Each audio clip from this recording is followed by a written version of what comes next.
How's it going, everybody? This is Childhood DVD Fan here, and I am back with another video. I have a very special guest with me, somebody who I personally am very happy to have finally met, and someone who I definitely have been jealous about the experiences that she's got to experience. I have with me Justine. How are you doing this evening? I'm great. How are you? I am doing wonderful. There are definitely some things that I have always been curious to know about as a fan and everything of the shows, and just seeing if you can help me out. I'd be happy to. Thank you for thinking of me to have me come on. I'm flattered. So thank you. Of course. Before I ask kind of questions like about like the Zoey 101 and stuff like that. First off, I just like to know, you as a person, like what are some of your interests, in your life? What are some things that you like to do for fun? Well, right now I love spending time with my chocolate lab. I love taking her for walks on the beach. I live near the ocean. I like going to psychic mediums. I like traveling to tropical places, warm places. I like skiing sometimes too, but I love going to concerts and kind of like similar to what you like to do. So I'm not like a go go go kind of person, but I'm kind of casual and stuff, but I'm always up for spontaneous adventures. So and meeting new people. And one thing I'll point out, actually, there was a concert in 2019 that me and Justine ended up going to, but I did not see her, unfortunately, until I had seen pictures online after that time. Maybe in the future, if I can go back to a Drake Bell concert, maybe we can actually meet in person, which would be wonderful. All right, so the first question I have here, been doing some research. The first one here actually was when you were like a baby, actually, because I saw a picture of you and I believe it was your father with Steven Tyler and Joe Perry from, I guess, back in the 90s. And how was it that your father, I believe, and you, well, that's maybe. How did you guys get to meet them? Well, at the time I was preemie. I was born 3 months early, and I had a trach ventilator and a G tube, and so I lived in the hospital for 2.5 years. And they just happened to just come and kind of visit, the sick kids and the families around. It was around Christmas time, and my mom actually went to go get in the cafeteria to get food, and my dad took the opportunity to. They happened to come in my room when she was gone, and then they left when she came back.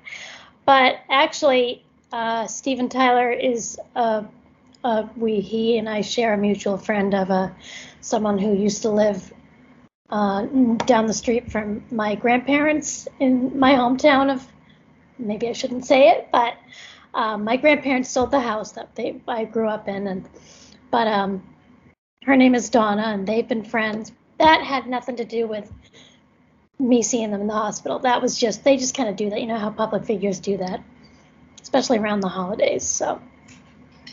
Oh, okay, I wasn't too sure. No connections with that. That's pure luck. That's great. So kind of jumping a little bit ahead to 2006, you had the chance, and this is the part that I was definitely like, whoa, when I saw it. But in 2006, you actually had the chance to go visit Zoey 101 on set in Valencia, and what's kind of the story behind how you were so lucky and to be able to kind of go behind the scenes and kind of meet some of the cast and very important people on the show? I was really because producer and writer for Nickelodeon who did Rugrats, Wild Thornberries, um, Rocket Power, As Told by Ginger. His name is Eric Casimiro, and he's been a longtime producer for Nickelodeon for those cartoons. And he grew up with my parents, and he graduated Marshfield High School with them, which is my hometown. And coincidentally, Eric's dad worked at the hospital that I had lived in for 2.5 years. And so my mom and Eric, well, they all kind of stayed in touch, but my grandparents, with all their grandkids, for when we each turned 13, they would take us anywhere we wanted to go in the world. And of course, I chose California. And my mom, at the time, there was MySpace, but they used classmates.com to kind of connect with alumni and stuff. And she just asked, she specifically more mentioned about Drake and Josh and wanting to do that. But right at that time, when I was coming out to LA in July of 2006, Drake and Josh had just wrapped for Really Big Shrimp. It was the very last episode, and they were done. But I mean, I wasn't going to complain about Zoey 101. I'm like, oh, I'll do that. So, and the email, it was kind of vague. I didn't know ahead of time that I was going to meet them. They kind of made it like it was just going to be like a tour of the soundstage and that kind of thing. And it was not on Pepperdine University. This was after they left that and they had their own soundstage. And I remember it took like one or two small short scenes. Took 5 hours for just those 2 short scenes, but they want to get that take. They want to get the right take. Wow. I met the one that got to me the most was Matthew Underwood. I mean, they were all sweet, but he was like, he went out of his way. He and his mom both did, and he was so sweet. He asked not just my name, but he kind of was more interactive with me and my grandparents, and he invited us to have lunch with the cast, but of course the crew was like, no, that can't happen. They have to leave. We just weren't allowed. It wasn't so.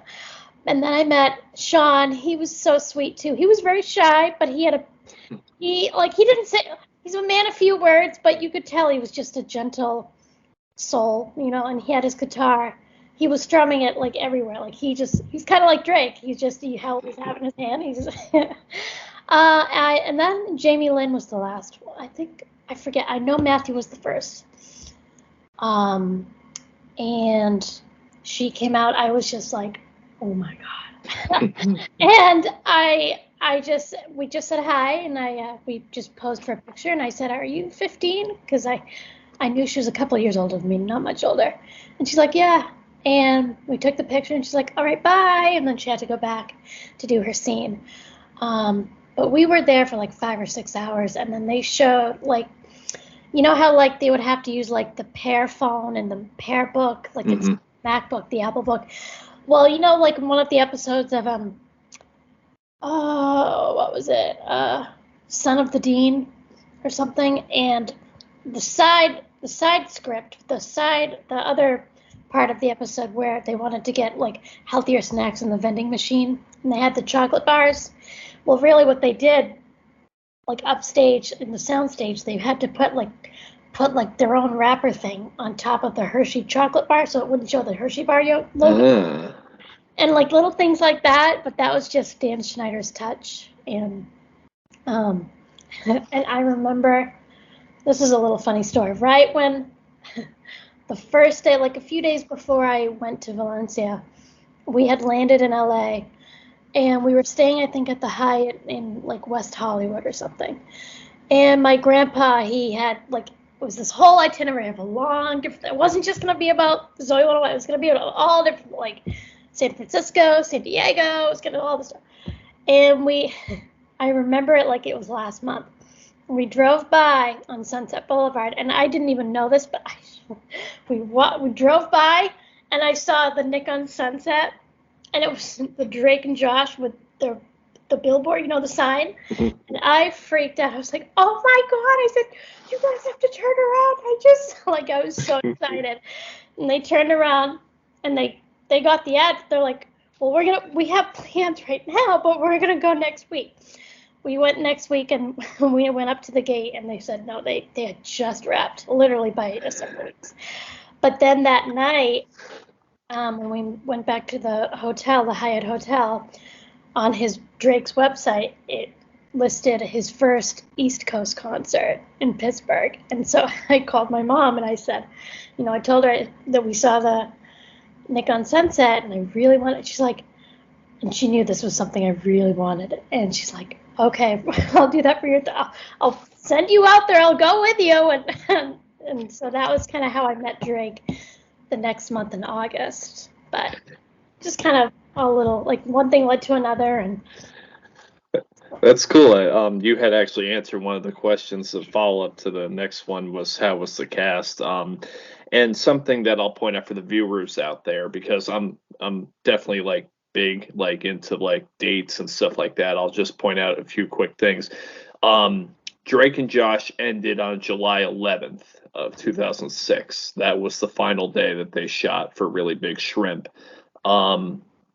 Some people confuse Pepperdine University as being like, oh, that was the whole like set for seasons 1 and 2. That was, but for seasons 3 and 4, they actually shot in a parking lot. From what I know from my online information, and it was called Man Biomedical Park, I believe. yeah, I believe that was yeah. I believe that was what it was called.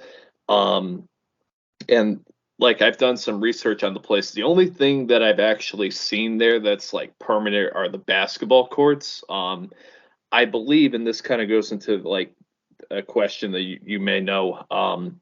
I know that the outside sets, like when they were like eating lunch or whatever, were they were built like apparently in the parking lot. They used green screens for like the background. But the thing I've always been curious, and this is kind of like a childhood question here from myself, is when it came to like the hallways and like the dorms, like the girls' room or the boys' room, was that like a set that they had also had in that parking lot? That was indoors, inside the soundstage, kind of like a regular film studio.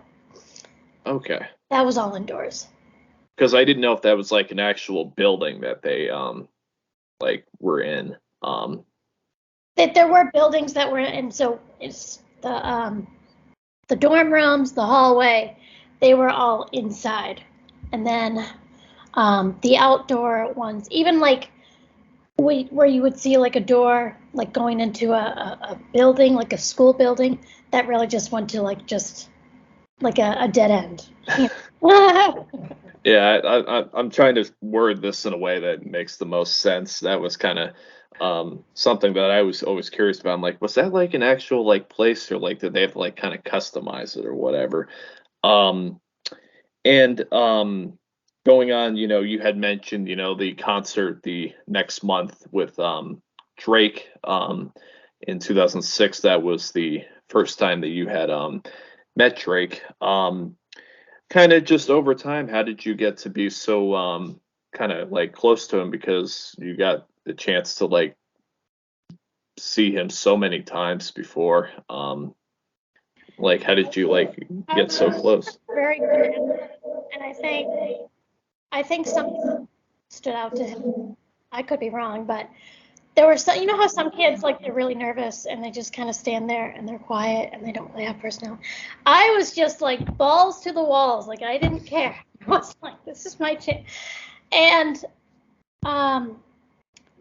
we were lucky. My mom and I, we got there we got there really early, and we were like, they sent us. It was at what was it? Oh, it was at Ross Township Community Center. It was like a community center, but it was like a baseball field and a playground and that kind of thing.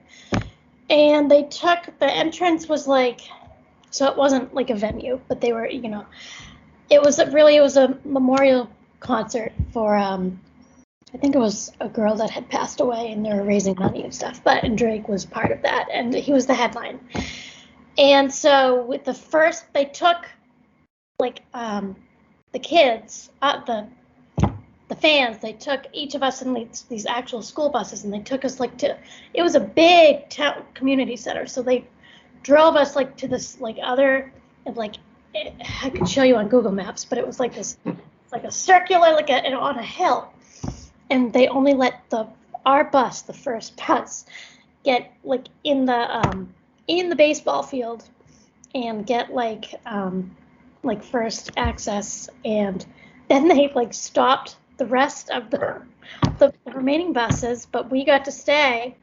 We weren't special or anything. We just happened to be lucky, and we were like the first ones. And he came out he was rehearsing, and he came out. This was like around 11ish, like in the morning. The show was actually at night, but it was like a whole thing. And he came out. He was always so sweet. He jumped off stage, and he just for the few of us that were there, kind of mingling. He was so sweet, and I just ran up to the kids. And if you see the pictures, you can. I think some of the parents were more excited than some of the. I mean, some of the kids like they just don't know, like they're excited, but they just kind of don't know what. They're young, Yeah. But I was overzealous, and then the next. Well, then I saw him later that night. So after the performance, it was a whole meet and greet that looped around the entire baseball field, and it was Wow. 1 a.m, and he did every single autograph. But he did see me, and then my dad took me to the one 2 months later in October at the PNC Bank Art Center in Holmdel, New Jersey, I think you pronounce it. And we were lucky with that too. I just happened to be lucky. And my dad, he just kind of weaseled his way in, because he's like, hey, so we came all the way from Massachusetts, and my daughter's a huge fan. And it was just happened to be just some woman with a lanyard, like a badge. She's like, yeah, and I shouldn't be doing this, but yeah, you can come. Because they had the whole, like, a special meet and greet, like, thing. This was, like, a big venue. Like, the Beach Boys play there. I'm just trying to think of... It's a real huge venue. So it was, like, a completely different section. It wasn't like it was gates and stuff like that. And so he brought us in, and he was there with his girlfriend at the time. And they came in a golf cart. He was sitting on the golf cart. And it was just me and like 10 other kids. And I was just so lucky. And all the other parents were like, because he came out, he saw me first, and he's like, hey, I remember you. You came to my Pittsburgh concert 2 months ago. And like the parents and the kids were like, oh, he knows her. So he let me take a picture, like a couple extra pictures. And then later that night, that woman who was sweet to let us, like, bring us back to that outdoor meet and greet thing, he was nearing the end of his performance, and she said to me, she's like, hey, I have this lanyard you can use as a souvenir. Like, grabbed it. I was like, yeah, I'll keep it as a souvenir. But the show wasn't done yet. It was an all-access pass. I went in. The security guard let me, because I had and I was like 4 foot. I'm still 4'9", and he let me in. The security guard let me in. I went in the tent. It was like a whole gate. It was a lot of security guards, and all the kids and the parents were like, it was packed. And he was so sweet to me. Then he's like, oh my God, but he was so sweet. He wasn't like, how did you get in here? He's like, oh, did you like the show? And then we chatted for like a couple minutes, and then he had to leave, but. He was just always so sweet. He kind of put his he's always seen me as like taking me under his wing kind of. Like he's always been just very, very sweet to me. And so after that, it just became. And then I saw him the next year in 2007, and they happened to give out like 100 like meet and greet wristbands, and we like to the first people that came. I just happened to over time be kind of lucky, but and it just kind of it was natural. It was just kind of a rapport that built over time, and I think when it really kind of solidified to me that we had like a friendship, something like that. I was at the Orlando Comic Con or convention in Orlando in 2013, and that was when I got there really early again. But I saw him, and I said, I forget exactly what it was, but he was doing it was like a ballroom kind of thing he was signing to, but he wasn't doing it yet. He just happened to walk in through like the side door. And I said, I would love to, one of his friends that I met, there was one of his friends named Jared Moore. He's very sweet. I met him too. And he knew me. And like, there was just a whole different, like in 2012, I won a contest. I couldn't go, but it was to fly out to LA it was like a Halloween fundraiser kind of thing that Drake was doing. And the sponsor was actually, the company that was running it was in Massachusetts. But I couldn't go because there was like storms and stuff. And so it said in terms of agreement, if I couldn't go, if the winner of the contest could not go, that was not her fault, his or her fault. If it was like undue circumstances, the winner would get the cash amount for the prize. And but Drake did find out I won that contest, and so his friend Jared said to me, he's like, yeah, he absolutely remembers you. And I remember there was one time Drake, he actually tweeted me. He said, I found these pictures, like these old, like physical photograph pictures of us from like 2006 that I found in one of my old drawers that he was going through his house selling, and he found the pictures of me and him, and I guess other pictures were like with actors he's worked with, like Tom Cruise and stuff, and then with family, and I thought, oh wow, he actually does care. It's not like oh yeah, that kid, oh yeah, 2013 was when we did have lunch in the green room a couple of times, and that was when it kind of felt like, okay, I feel a little more like comfortable. Now there's That is awesome, and I'll just say I only got the chance to meet Drake once, but he was very respectful. He had to kind of move, kind of along because his show was coming up very soon that night. When I got to the meet and greet, it was towards the end of it, I believe, but he was very respectful. And the funny thing for me is I had brought multiple things, and the technical meet and greet terms was he signs one thing, but he ended up signing 4 for me. He didn't charge me for it though. He's always been that way, and it's genuine. It's not a facade. That's just his heart. So that's why. And I had not known this at the time until I had seen your photos, but I didn't know that Janet was there that night. That was the time I had met her, so it was really sweet. And if you guys who are watching this don't know, Janet is Drake's wife. So kind of moving gears here because I have a question that's different. The next thing that I saw that I was very curious was how did you get to kind of be like friends, kind of like Drake, I guess, in some sort of way with John Stamos? That was different. I've just been very, very lucky. John, I always knew who John was because of Full House, but it wasn't until he got married and was becoming a dad, and he did an interview on People magazine kind of explaining how he had to kind of change his life around, and he had to kind of straighten his life out and take responsibility, and there was a certain interview, I'll send it to you, but I just watched it and I'm like, I like this guy. He got emotional when he was talking about how he wished his parents were alive when his son would be, So it was just touching, and I just loved it. It wasn't like it seemed more. It's just so genuine. That was kind of, how certain public figures, when you see them go through a hard time and then they kind of overcome it, and then they just become like, I just find it so like admirable. And he just seemed like a genuinely caring person. And then when I kind of did some research, he was been extremely charitable specifically with kids and babies and orphan babies,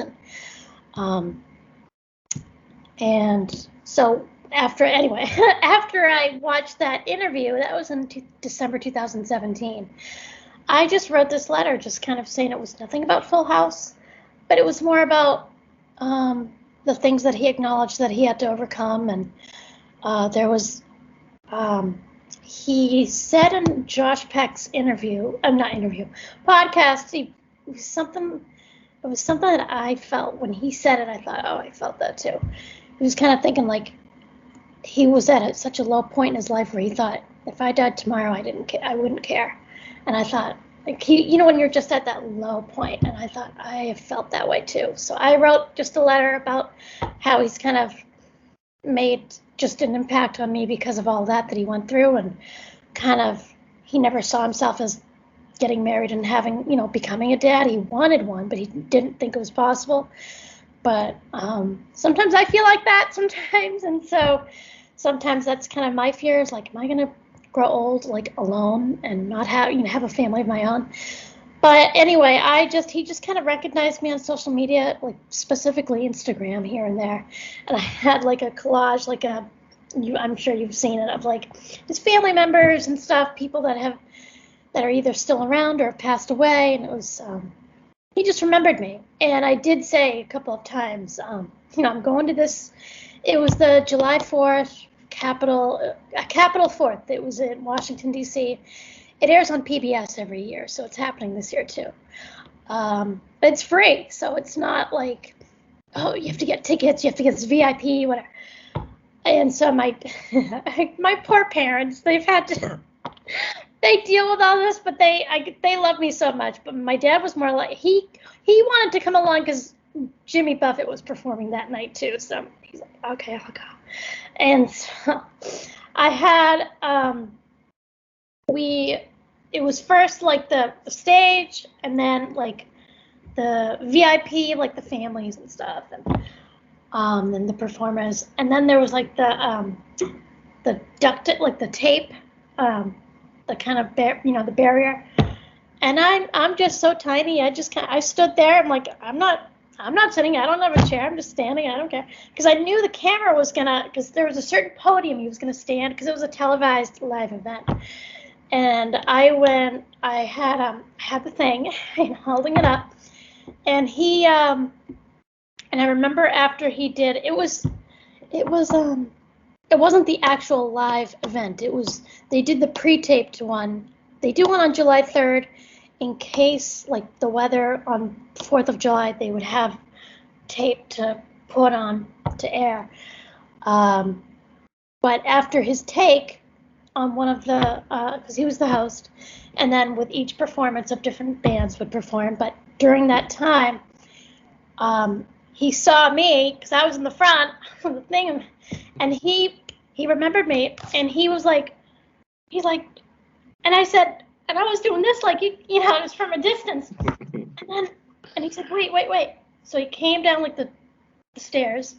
He had his security guard, Mikey G, come and get me. And the guy he was very nice, but he had to be he was a security guard. He was kind of rough and tough. But he's like, you can come. And and the people around me knew I was just so excited. They're like, oh my God, I'm so excited for you. And then I had my dad come, and I gave John my letter, and I was just so lucky. And he actually said, we can, your dad and you are more than welcome to stay after the show, like stay back here after the show, because back then, it was like in the 90s, it was like 96 degrees out. But like backstage, there were like air conditioning and the trailers and everything. It was nice trailers and stuff. And we were fine waiting there, but it wasn't his security guard. It was the U.S. Capitol security guards said, kind of like, I know John said you could stay back here, but we're not allowed to have anyone back here. We have to send you guys back. It was just, and I get it, it was a security thing. But a few weeks later, he reached out to me on Instagram because I said, did you get the letter? Did you get the letter? And his wife, Caitlin, said he did get the letter. He loved it. And John reached out and he said, I was so touched by your letter. I actually showed it to Josh Peck. I had him read it. And Wow. said, I love you. He said that was just so touching. And I think, because it was never, because you know how fans sometimes come up and say, oh, full house, full house. And obviously everybody loves that, but when you hear the same thing, it's like, oh, yeah, okay. Yeah. But it was something personal that he went through that my heart went out to him, and I could kind of, in some way, relate to him. And I remember saying to him when he came up to me, backstage outside of the thing, I said, thank you for not giving up on yourself, because you helped me not give up on myself. And he was so sweet. And I remember when he put he's tall, he's like 6 feet. Well, I think he's tall. Everybody's tall to me, but he was so genuine. He put his hand on my shoulder, but it was like firm and like gentle. It wasn't like aggressive, but it was just a kind, a comforting thing. He was so sweet. And then actually he had to go on stage because it was a timed live thing. But he said, you guys stay here, I'll see. And we couldn't, but when he went away, my dad and him are the same age, and my dad's like, wow, he really is good looking.